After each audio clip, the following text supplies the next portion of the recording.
¿Cómo están? Muy buenas tardes. Soy Luis Cardona, perito psicológico. Y bueno, estamos dándole continuidad a esta serie de entrevistas que hemos estado realizando, que le pusimos por título Pláticas con los expertos, en los cuales lo que hacemos es invitar, como es en esta ocasión, invitamos a un abogado destacado, a un abogado que tenga mucha experiencia, para que nos hable acerca de sus experiencias y nos comparta el conocimiento que tiene, considerando que no es, evidentemente, no es un foro académico, no buscamos que sea una academia, lo que nos interesa es que nos nutran de experiencia, que nos vinculen y que todos podamos ver cómo la psicología y la prueba pericial psicológica tiene utilidad y tiene eco en los diferentes ámbitos del derecho.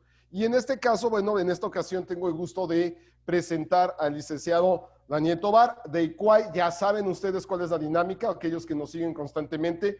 Yo no presento nunca a nuestros invitados para no echarles a perder su propia presentación. Entonces, licenciado Daniel, si eres tan amable en presentarte, platícanos quién eres, qué haces y tus títulos nobiliarios.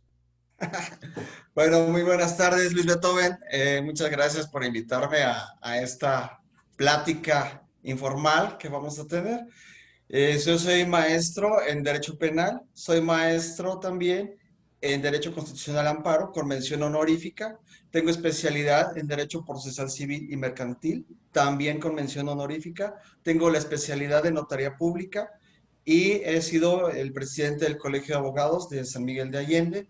Tengo 22 años siendo litigante y tengo pues bastante experiencia en litigios de oralidad familiar y pues tengo muchos cursos y diplomados en oralidad familiar, que es lo que pues a mí me apasiona, es lo que a mí me gusta mucho.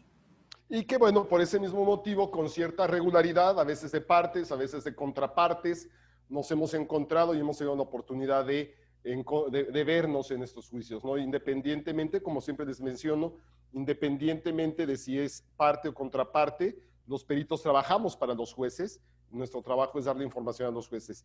Y bueno, pues, en esta ocasión he invitado a, si me permites por esta ocasión, aunque estamos súper acostumbrados a licenciarnos mutuamente, decirte simplemente Daniel, yo soy simplemente Luis, y entonces, Daniel, te pedí que platicáramos de este tema de compensaciones vinculados a lo que es los juicios familiares. ¿Por qué? Porque es uno de los temas más controversiales. Es uno de los temas que, por lo menos en mi experiencia de perito, muchas veces es el verdadero tema que está atrás de muchos litigios que se disfrazan de situaciones emocionales o de querer atender a los hijos, y muchas veces lo que tenemos atrás es una situación económica. Platícanos de este tema, compártenos, por favor. ¿Qué son? Mira, ¿Qué es una compensación? ¿Cómo surge? Adelante. mira, lo que son la pensión asistencial, pensión económica asistencial, no son más que alimentos. Esa es una parte y hay que distinguirla de la indemnización compensatoria, ¿sí? La pensión asistencial deriva del mutuo apoyo y la solidaridad que se tuvieron durante el matrimonio o durante la relación, la pareja, y alguna de ellas quedó en imposibilidad de sostenerse o mantenerse a sí mismo o darse ese nivel de vida que llevaba durante la relación. Y entonces ese deber de asistencial es pasarle una pensión a la otra pareja. En la indemnización compensatoria tiene derecho la persona que se dedicó a las labores del hogar o al cuidado de los hijos durante la relación. Y digo relación porque puede ser matrimonio, puede ser concubinato, puede ser amaciato, es decir, la casa conocemos como casa chica o la amante, puede ser una pareja homosexual. Y entonces, ya sea hombre con hombre, mujer con mujer, o los tipos de homosexualidad que pueda existir, pero siempre y cuando sea una relación estable, afectiva, fundada en la solidaridad y en la ayuda mutua. Y entonces, la condición sin la cual no es que quien quiere demandar o pretende obtener un porcentaje sobre los bienes que se obtuvieron durante el tiempo que duró la relación, es que se ha dedicado a las labores del hogar y al cuidado de los hijos, ¿sí? Esta indemnización compensatoria viene de resarcir o pagarle cuando las parejas se divorciaron durante prácticamente que se vino una ola de divorcios a finales del siglo XX, que no era común que se divorciaran, y luego ya se vino una ola de divorcios, que lo que pasaba es que la señora normalmente no estaban los bienes a nombre de ella, sino a nombre del marido. Entonces se divorciaban y ella se quedaba con una mano adelante y otra atrás, se quedaba en la pobreza. Y el marido o el hombre generalmente se quedaba pues con los bienes. Él había podido trabajar, él había podido hacer un comercio, una técnica, una profesión, y la señora se había dedicado a la familia o a la casa. Y como se había dedicado a ello, pues no había tenido un trabajo, no había obtenido dinero, no había obtenido bienes, se viene el divorcio y queda en pobreza. Entonces, precisamente para resolver esa parte que pues obviamente es una violencia generada en contra de las mujeres de origen, pues había que encontrar la manera de resolver este tipo de situaciones que se daban justamente al momento del divorcio, al momento de la separación de la pareja. Y no antes. ¿Por qué no antes? Porque pues, durante el tiempo de la relación de la pareja, pues vivían, el marido proveía y la mujer se dedicaba al hogar. Que Y esto, entonces segundo bajo esa entiendo dinámica, yo, pues, perdón, ¿mandé? pero esto, segundo entiendo yo, pues evidentemente desde mi ignorancia, y por favor, como siempre, corrígeme, esta es una herencia que tenemos de las estructuras tradicionales de lo que era la familia, ¿sí? Del siglo pasado hacia atrás, ¿no? En los cuales había roles aparentemente muy definidos, ¿no? El hombre proveía, la mujer cuidaba a los hijos, y entonces eran roles que en ese momento se tenían muy definidos. Hoy esa situación a veces es muy compleja, ¿no? Mira, tenemos una cuestión que se llama los roles de género, ¿sí? Dentro de los términos de roles de género, tenemos una serie de prejuicios, es decir, juzgar antes de conocer, es un prejuicio. Entonces, dentro de la cultura mexicana, la gente llega a una reunión social y no va con el hombre y le pregunta, oye, ¿le cambiaste el pañal al niño? ¿Cómo te fue con la comida? ¿Lavaste los trastes antes de venir a la fiesta? Y no va generalmente con la mujer, oye, ¿cómo te fue en el trabajo? Ujú, ¿cómo va el ¿Arreglaste el negocio? coche? ¿Le hiciste el servicio? ¿Sí? Entonces tenemos una estructura donde normalmente, por ser mujer, se entendía que se dedicaba al hogar y a las labores del hogar y al cuidado de los hijos y el hombre ser proveedor. Pero estos roles son prejuicios porque en un esquema de igualdad entre hombre y mujer se supone que es igual. Entonces no podemos prejuzgar sobre eso. Y sobre todo ahorita en las parejas actuales o modernas, ya esos roles han ido intercambiándose o inclusive mezclándose. No Claro. podemos decir que un hombre no tiene habilidades parentales para cuidar a los hijos, Ujú. ¿sí? Muchos hombres son bastante buenos padres y les dan de comer, los bañas, los cambias, etcétera. Entonces, esta modernidad cambia esos prejuicios e inclusive hay un convenio internacional que le ordena a México irse deshaciendo de esos prejuicios, ¿sí? Y son prejuicios que afectan tanto al hombre como afectan a la mujer. Tan Claro, es así, a los dos tan les es pasa así, factura, ¿no? tan es así que la indemnización compensatoria la puede pedir la hombre o la puede pedir la mujer, siempre y cuando el que la exija se ha dedicado a las labores del hogar o al cuidado de los hijos.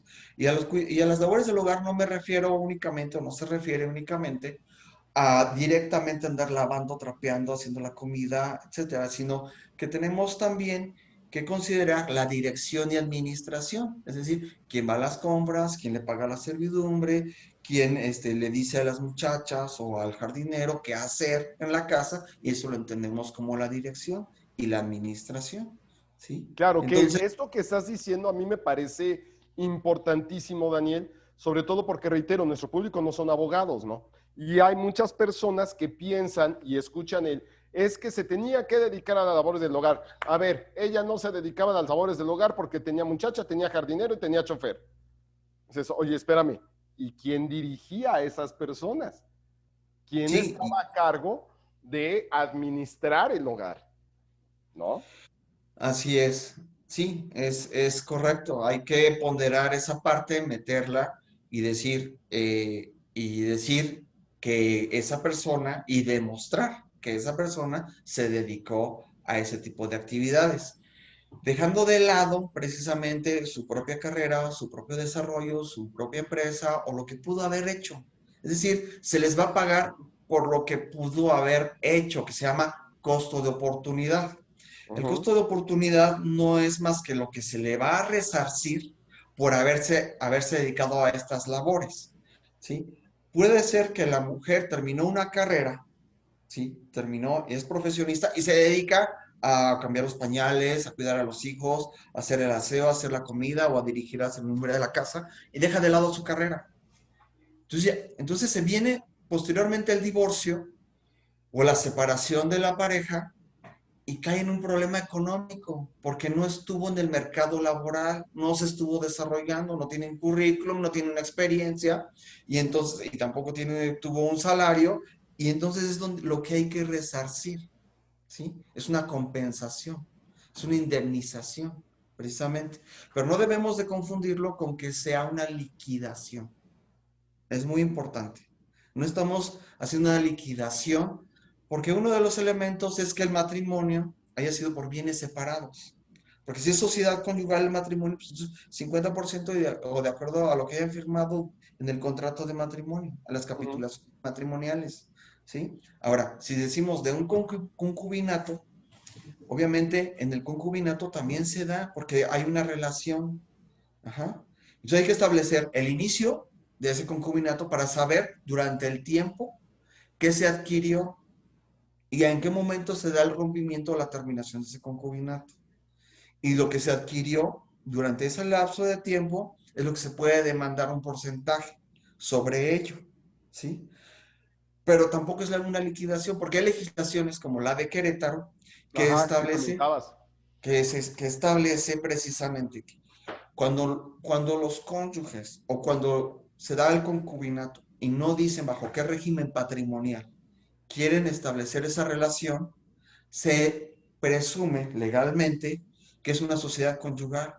Entonces demandan la liquidación de la sociedad conyugal y eso ya fue determinado por la Corte que es inconstitucional, porque como no se quisieron casar, No quisieron formar tampoco una les puedes sociedad. forzar a que tengan un régimen patrimonial, porque la ley lo dice a menos que durante el concubinato hayan realizado algún acuerdo.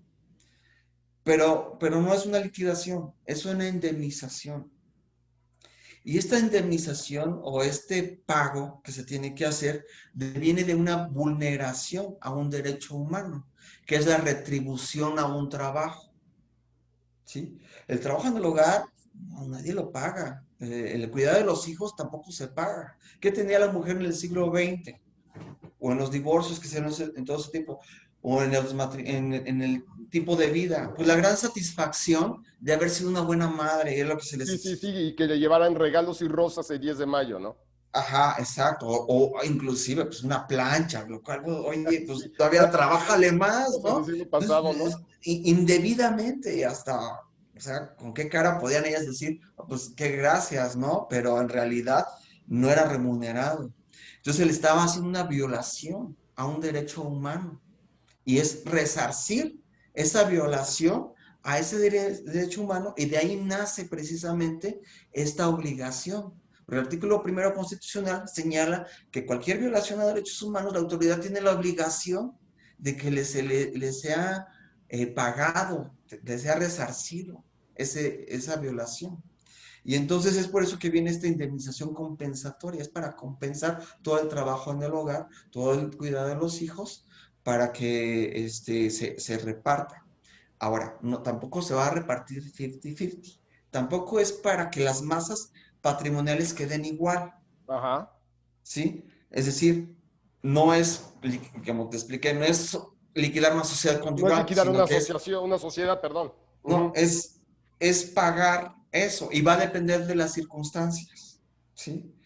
A qué nivel académico, qué nivel de cultural, qué nivel de vida se llevaba en la casa, qué tanto se dedicó a las labores del hogar, qué tanto se dedicó al cuidado de los hijos. Es decir, se puede demandar hasta el 50% de los bienes habidos durante el lapso que duró la relación. Es decir, del 1% al 50%. Ujú. Y depende de las características del caso. ¿Sí? Se dedicó totalmente a eso, 50%. Se dedicaba a veces sí, a veces no, a veces también le ayudaba a su pareja, 35%.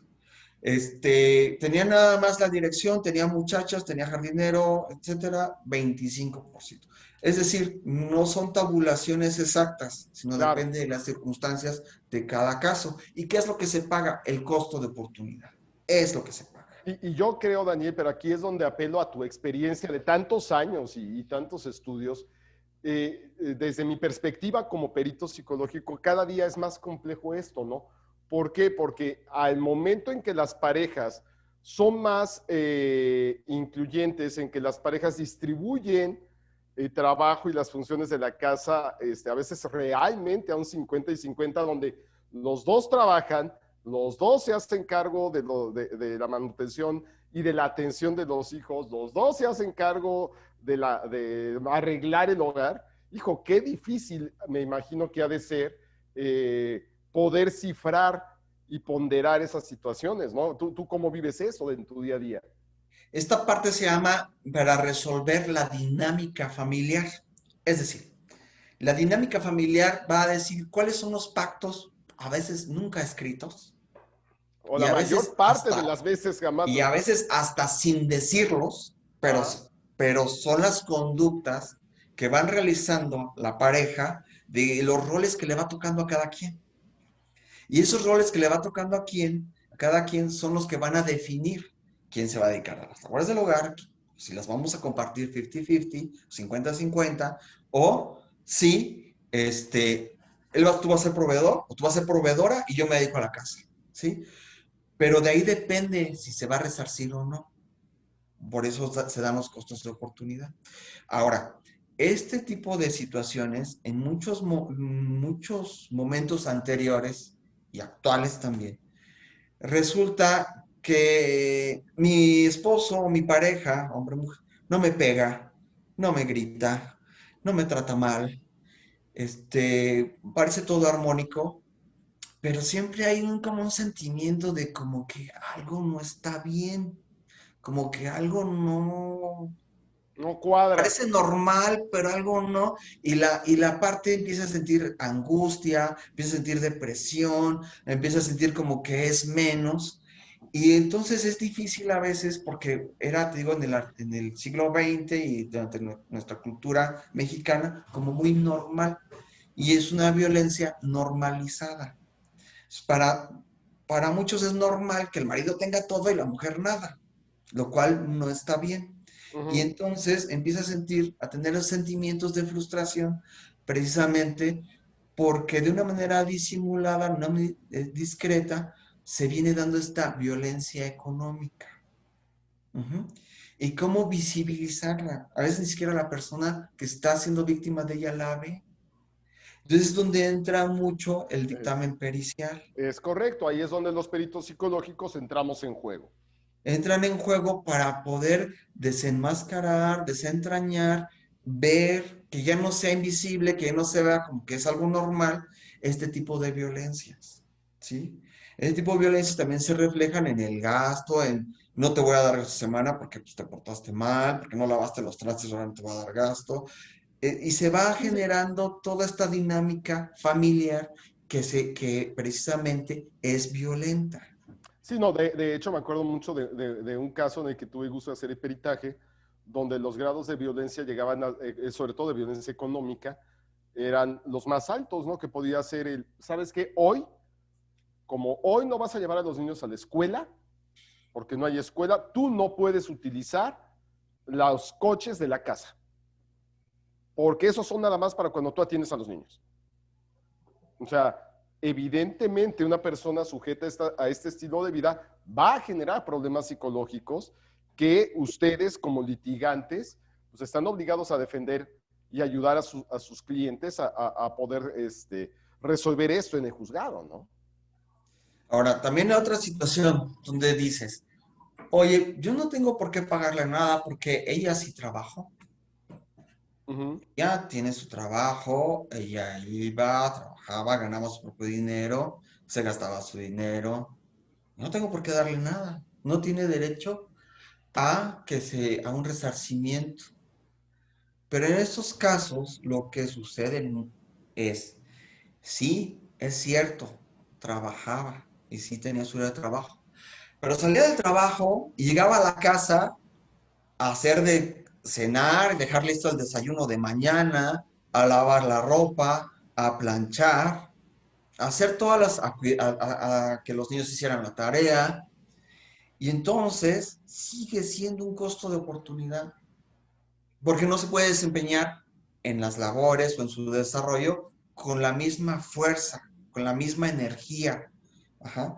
Y sin embargo, sí se dedicó también a las labores del hogar o al cuidado de los hijos después del trabajo. Entonces, merece también la indemnización compensatoria. También se le debe de resarcir. Claro. Y esto desafortunadamente, Daniel, son muchas cosas que la gente no sabe. No, o sea, desafortunadamente la información, por una cuestión también muy cultural, la información en temas de separaciones y demás, eh, no está tan al alcance de todas las personas, ¿no? Por eso también es el objetivo de estas pláticas, que ustedes como expertos les dejen saber a las personas a qué tienen derecho, cómo funciona, qué pasa, ¿no? Qué tan sencillo es un juicio de estos, qué tan complicado es. Porque muchas veces llegan con miedo. Me imagino que el 90% de la gente que llega a tu despacho llega con un miedo. Sí, porque sufrieron la violencia, Uh -huh. porque vienen muy cerrados y muy apanicados y con terror al marido o a la esposa o a la pareja, porque sufrieron violencia. En la generalidad de las partes es gente que sufrió violencia. Eso no tiene esa visión. Y no es complicado. Te voy a decir por qué no es Exacto. complicado. Pongan atención en eso que está diciendo Daniel. El juicio no es complicado. Es más complicado vivir mal. Sí, es más complicado, la verdad. La verdad es que el juicio tiene muchas bendiciones. Eh, que antes de eso metes, o yo lo que hago, meto una medida, ajá, de mantención de hechos, fundada en el Código de Guanajuato y en un tratado internacional también. Y en esa medida inmovilizo todo lo que haya. Todas las casas, haz cuenta, se quedan congeladas. No hay Sin nada modo. de que ahorita lo voy a vender y le cambio de nombre y Exactamente, es nada. lo primero que yo hago. Antes que nada es, como dijo Pancho Villa, primero fusila, luego investiga. Primero las inmovilizamos para que no se vayan a hacer un autoembargo, para que le deben al compadre, que ya la donaron a la mamá, al papá, al tío, que la vendieron. Ajá, se inmoviliza. Y luego ya se lleva al juicio. En el juicio, ¿qué tienes que probar? Tienes que probar dos cosas. Que te dedicaste a las labores del hogar o que te dedicaste, o ya sea en sus vertientes de dirección o de administración o hacerlas directamente, o al cuidado de los hijos, o ambas. Tan, tan. Es lo que tienes que probar. No hay mayor. Eso sí, se tiene la carga de la prueba. El que no prueba no accede a esta indemnización. Sí, se Claro. tiene la carga de la prueba.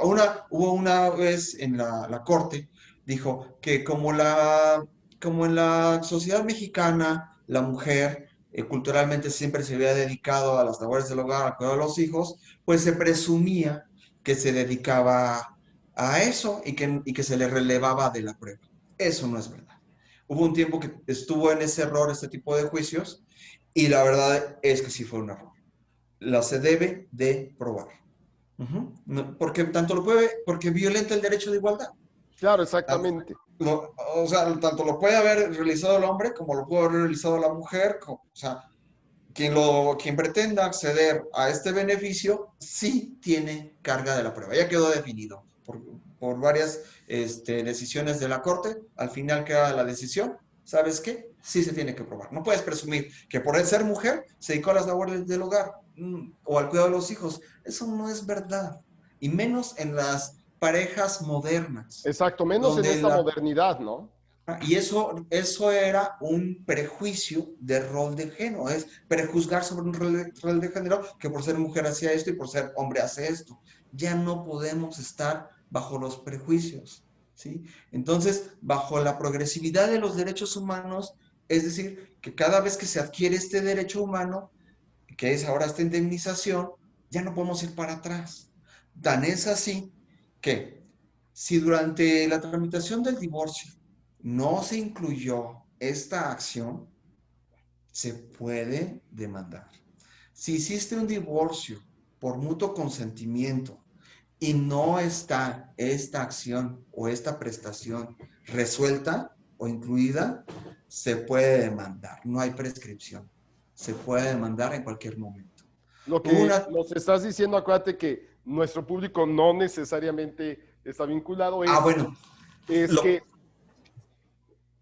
lo pueden demandar, aunque se hayan divorciado es, hace 10 años, hace 15 atención, años, por o se favor, divorciaron el año atención. pasado, o se divorciaron hace 5 años, y no se atendió esta parte, de manera autónoma se puede demandar, se puede ejercitar la acción. Y se ejercita en base a jurisprudencia de la Suprema Corte, es decir, a decisiones de la Corte de México. El código, sí, el código de procedimientos sí, no lo contempla. Dice, en el juicio oral familiar puedes demandar esto, esto, esto, y no se contempla. Pero yo ya lo he hecho de manera autónoma. Y no es en base a cuando se divorciaron, a cuando se casaron. Se da la acción, uno de los requisitos es que sea al momento de mandar el divorcio o después de divorciados. Ahí, ¿por qué? Porque hubo un desequilibrio patrimonial, porque hubo un costo de oportunidad que no se pagó, porque la mujer quedó o el hombre quedaron desvalidos económicamente.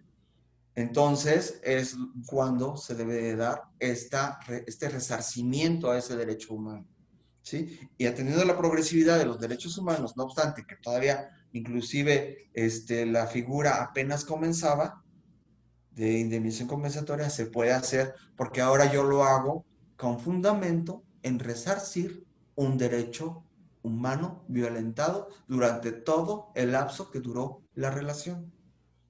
Y como ya es un derecho adquirido, ya no, ya no se puede echar para atrás, se Y puede eso yo creo demandar. que es fundamental, Daniel, es muy importante, porque reitero, hay mucha desinformación de hombres y de mujeres, ¿sí? El tema es que el hecho de que tú te hayas divorciado hace 5, 10, 15 o 20 años, si este tema no se resolvió, se puede resolver todavía. Se puede generar el proceso legal para que haya este resarcimiento y este buscar que se ejecute una ley, ¿sí? No importa si en su momento no lo hiciste. Y es fundamental esta información. Sí, claro, sí, inclusive, por ejemplo, hay parejas que estuvieron bajo la sociedad conyugal, terminan, se divorcian, pero luego siguen viviendo juntos y siguen adquiriendo bienes. Entonces, se da la figura, porque en concubinato se da. Ujú. Está el marido casado y tiene una casa chica, tiene una casa con otra mujer y tiene otros hijos, ¿sí? ¿Qué es lo que pasa? Que no puede, en términos de no discriminación y protección al núcleo familiar, no puedes decir, esta familia es de primera y esta familia es de segunda. Sería discriminatorio. Me gustó tu Entonces es ejemplo. donde la amacia, el amaciote, el amante o la casa pequeña o la otra familia tiene también, al momento que se disuelve o que se termina la relación de pareja, puede demandar también. Ojo con eso, porque, porque sí se puede y sí, yo ya lo he hecho. Claro, y ojo con eso, tanto las mujeres en ejercer su derecho, que reitero, nos referimos a las mujeres más por esta situación de cotidianidad, no porque necesariamente sean las únicas. Y Claro. ojo a los varones porque a veces están muy, muy tranquilitos en el sentido de no estamos casados y como que no está tan fácil de demostrar un concubinato, no me pueden pedir nada. Aguas, sí te pueden pedir.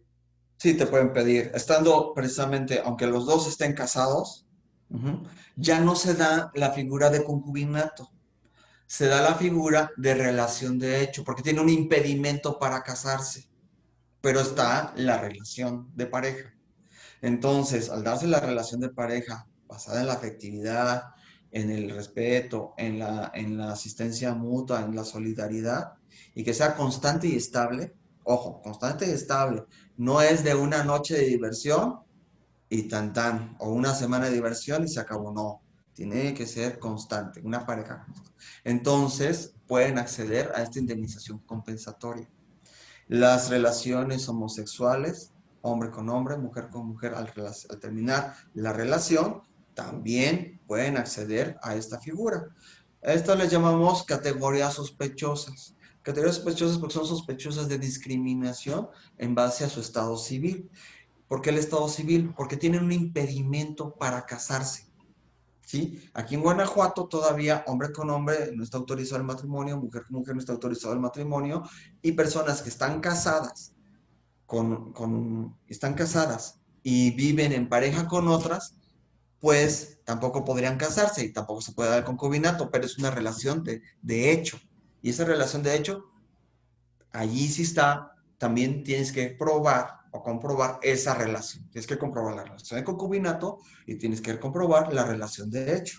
Y después comprobar también quién se dedicó a las labores del hogar y al cuidado de los hijos. Tan, tan. No nos vayamos ni Una por liquidación. pregunta desde la modernidad, Daniel.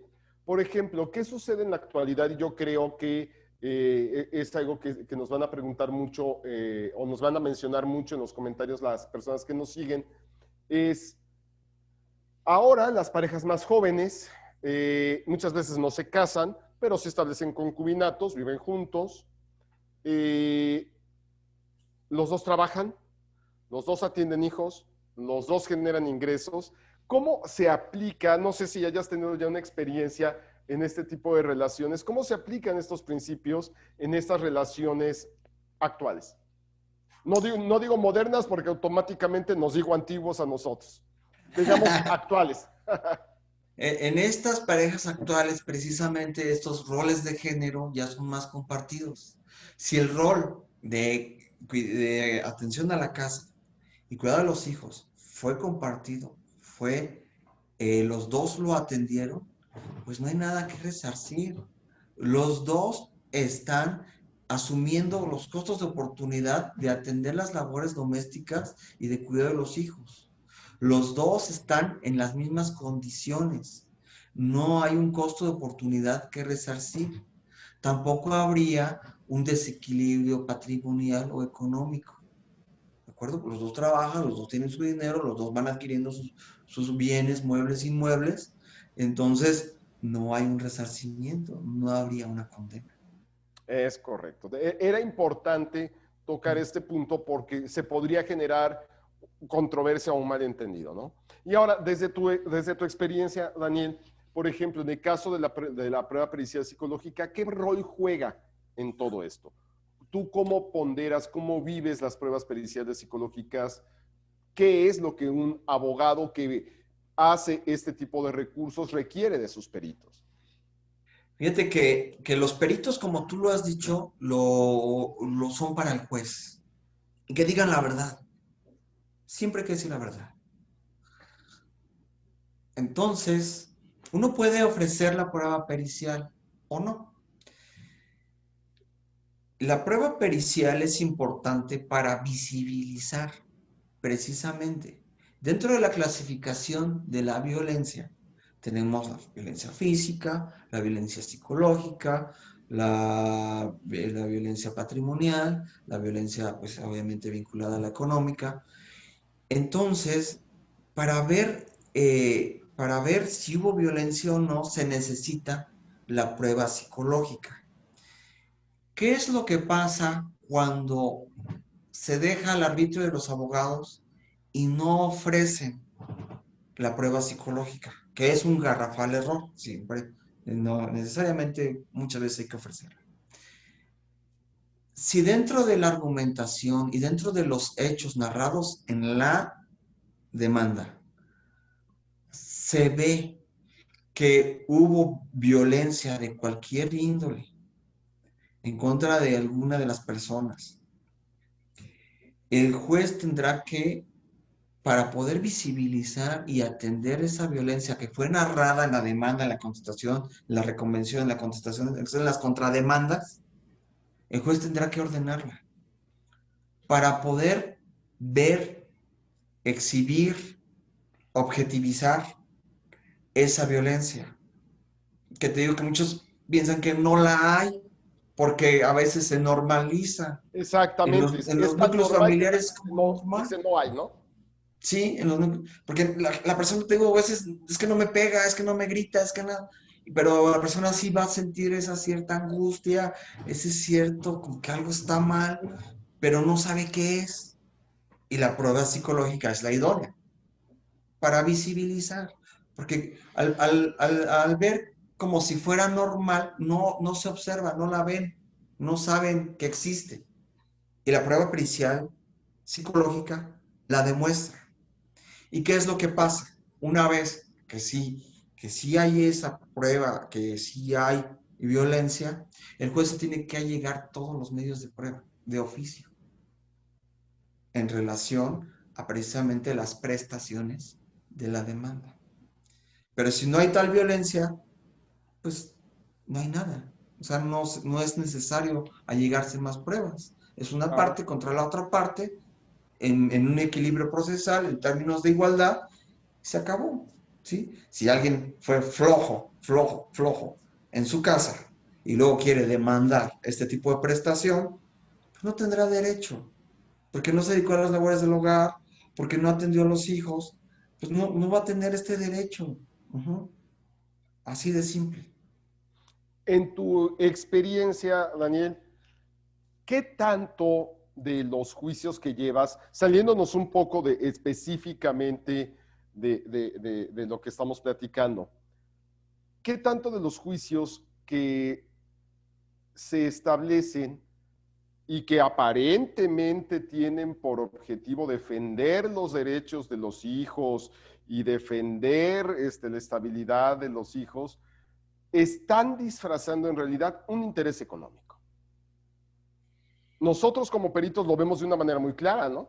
Porque nosotros al final del día somos los que hacemos las entrevistas y es donde te das cuenta y dices, a ver, ¿cómo te explico que aquí, así que digas que mencionas? A mí me ha tocado hacer entrevistas a la hora de hacer un peritaje, donde una de las partes no menciona a los hijos, pero para nada, ¿no? Y en el cuerpo de la demanda parece que está guerreando por ellos. Ya, desgraciadamente, en muchas ocasiones se toman a los hijos como botín de guerra, lo Exacto. cual es completamente indebido. Ellos no tienen por qué estar a los jaloneos de los padres, ¿sí? Y menos por una cuestión económica. Claro, se les tiene que pagar su pensión alimenticia porque tienen que vivir, pero es para los hijos. Digo, no debe de haber, me parece que no debe de haber gente aprovechada que diga, dame la pensión para los hijos y también de una vez yo vivo de esa pensión. Eso es indebido, Y porque para eso súper común, tenemos desafortunadamente, ¿no? para eso tenemos la pensión asistencial.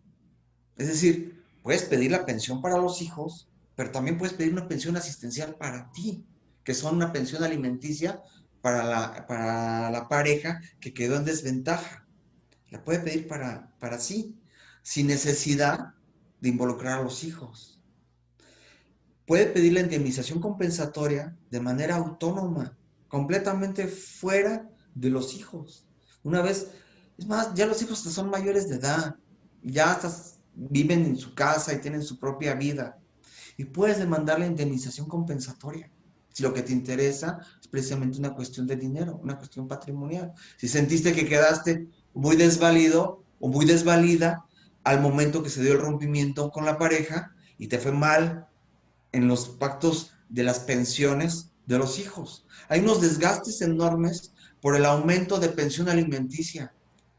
Unos tienen que gastar en peritajes, tienen que gastar en juicios, cuando con esta figura vas directo sobre los bienes, directo, sin rodeos.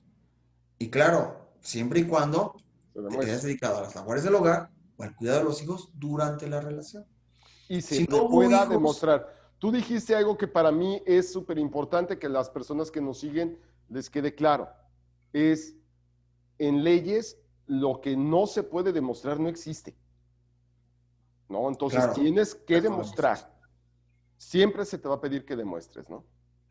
Sí, claro. Entonces, yo creo que se van por un lado equivocado, no van al punto cuando están bajo esos términos tratando de sacar dinero a través de la pensión alimenticia. Claro, es un derecho de los menores o un derecho del mayor de edad que está estudiando, claro, innegablemente. Pero comparativamente muchas veces esa pensión no es tan importante patrimonialmente o económicamente como una indemnización compensatoria, porque la indemnización compensatoria estamos hablando de ir por el 50% de los bienes habidos durante la relación de pareja, que muchas veces es mucho más económicamente de mucho mayor valor que la pensión que estás peleando. Claro. Entonces, Y ujú. lo que estás diciendo, Daniel, me da pauta para empezar a cerrar nuestra plática con una frase que me gustaría mucho que me dieras tu opinión. La gente, y yo lo escucho constantemente en los juzgados, suelen decir, más vale un mal arreglo que un buen pleito. Y eso, cuando yo lo escucho como perito, digo, es no, no, porque un buen pleito precisamente lo que hace es evitar el mal arreglo. Un buen pleito lo que hace es darte la oportunidad de demostrar y acceder a los derechos que tienes. Muchas veces, y tú y yo lo sabemos por muchos años de experiencia, se pretende marear a las partes para que llegue a un mal arreglo y la gente se queda con la idea de que si ya se generó ese mal arreglo, ya se amoló Francia y ya no se puede hacer nada. No es cierto. ¿Cuál es tu opinión en este punto, Daniel, para ir cerrando nuestra plática de día de hoy? Mi opinión es que, como te lo comenté, ¿Mm? cuando inicias un tipo de este tipo de juicios, aseguro los bienes. Ya no hay para dónde se vayan. Y lo que a mí me ha tocado de manera personal es que normalmente tenemos un muy buen arreglo. ¿Por qué? Porque ya no hay para dónde se vayan. Péleate todo lo que quieras, pero de esto no te vas a deshacer. Ujú. De aquí no te vas a ir sin pagar, porque ya nos aseguramos. Entonces, como ya nos aseguramos, por muchas maniobras legales que pretendas hacer, no las vas a poder hacer. Entonces, accede a un buen arreglo, a un arreglo que sea un gana-gana. Ganas tú, porque sabes que tenemos razón, y ganamos nosotros porque vamos a acceder a un patrimonio que le corresponde a la pareja durante el tiempo que estuvo. Claro, y aquí, Entonces, ajá, dime, dime, dime. y entonces, hay quien sí lo toma y hay quien no lo toma. Y quien no lo toma, pues vámonos a juicio. Que al final se va a conceder, siempre y cuando se pruebe esta parte. Si esta parte no se prueba de que se dedicó a las labores del hogar o el cuidado de los hijos, o se prueba que nunca se dedicó a eso, pues no va a acceder. Ujú. Por eso, muchas veces, pues cuando se sabe que se tiene la razón vamos a ponernos del otro lado, te demandan sobre de esa indemnización compensatoria. Pero la otra parte nunca se dedicó a las labores del hogar ni al cuidado de los hijos, anduvo en la fiesta, anduvo en el high life. Pues no hay por qué indemnizarle nada. Y eso lo puedes probar en juicio. Oye, estaba en el teléfono, estaba en el café, andaba de parranda. Nunca se dedicó ni a los hijos ni al hogar. Pues entonces no hay que indemnizarle nada. Y te proponen un arreglo y dices, no hay arreglo. ¿Por qué va a haber arreglo? si la verdad es que nunca se dedicó a eso. Y en Claro. cambio, cuando también a uno toca del otro lado, dices, pues tú bien sabes que sí podemos llegar a un arreglo porque sí es verdad que se dedicó a estas actividades. Y ahí ya depende cada quien, si se la quiere jugar hasta el final, a sabiendas cuál es la verdad. La verdad al final siempre sale. Y aquí hay algo que es importantísimo que yo quisiera comentarles a las personas que nos siguen. Para un buen arreglo o para un buen juicio, necesitan estar asesorados legalmente. No hay posibilidad de buen arreglo sin que exista la asesoría de un profesional del derecho que los acompañe hasta para hacer un buen acuerdo de separación, ver que ese acuerdo vaya cumpliendo todos los requisitos que la ley marca y que ampare todas las circunstancias, ¿sí? He escuchado y hay mucha gente que dice, es que no vale la pena pelearnos, no vale la pena meter abogados en esto, y años después, los dos están metidos con abogados y en pleitos muy complicados.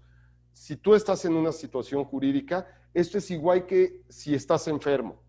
Si estás enfermo, no le pides a tu vecino o a tu mejor amigo que te diga qué tomarte. Vas con el doctor. Si estás en una situación jurídica, esto es igual. Ve con uno de ellos, uno de los expertos, los que saben qué es lo que te corresponde y están para servirte.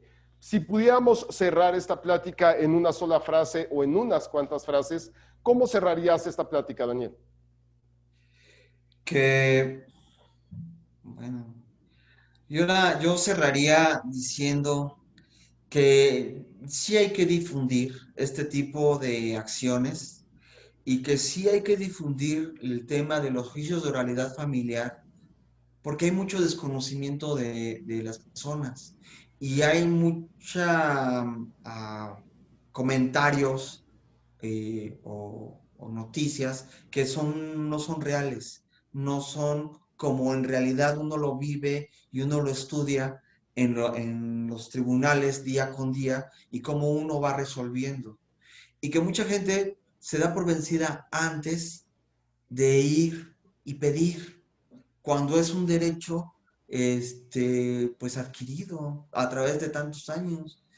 Debes de pensar en 20, 10 o 30 años de matrimonio y terminar con una mano adelante y una mano atrás. Yo creo que no estaría bien. Y que además, pues la vida es para disfrutarla, ¿no? Estoy de acuerdo contigo. El licenciado Daniel Tobar, abogado, está a tus órdenes. Él atiende principalmente la zona de San Miguel Allende y Querétaro, aunque también me parece que te he visto de repente aquí en los juzgados de Celaya, Guanajuato, la zona de Bajío. Vamos a poner sus datos. Cuando se publique este video, estarán sus datos al alcance de todos ustedes. Y reitero, para nosotros como peritos psicológicos, lo más importante es poner al alcance de ustedes a los expertos que podemos comprobar y que tenemos experiencia de que hacen un buen trabajo, que tienen reconocimiento de los jueces. ¿Para qué? Para que te pongas tú en las mejores manos. Y recuerda, no estás solo ni sola. Hay medidas, hay caminos, pero nadie los puede caminar por ti. Esa es tu decisión. Daniel, gracias por haber estado aquí. Muchas gracias, Luis.